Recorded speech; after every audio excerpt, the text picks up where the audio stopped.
Hi guys! So, this is Casey Bernardo. And, ayun, na-appreciate ko nga pala lahat ng nagtatanong sa akin ng kumusta.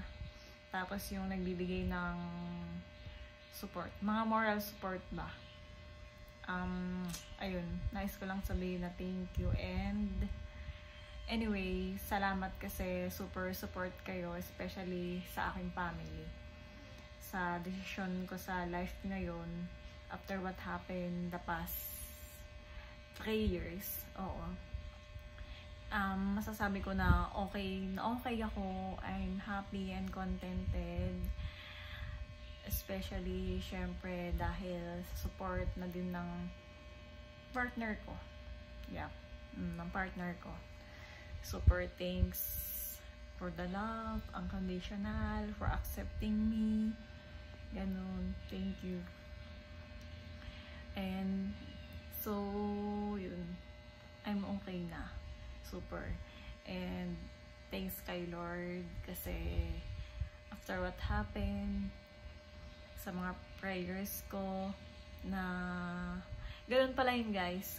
Kaya pala hindi minsan ni Lord dinidinig yung mga prayers natin kasi may mas better plan siya for us, like me naman, na kaya pala nun. And super thanks kasi napakaganda nung plan na naging plan na binigay niya sa akin, dahil nga masaya na ako ngayon, okay, ganun.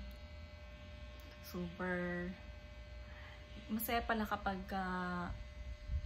yung love ay pure and totoo.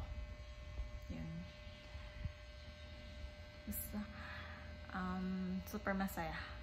So, kaya naman dun sa mga na down dyan, na-stress, ganun.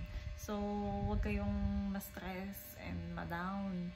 Patuloy lang kayong mag-pray, manalig kay Lord, magtiwala sa mga plano niya. Kasi yung plano niya yung mas better kaysa sa mga plano natin sa life na gusto natin.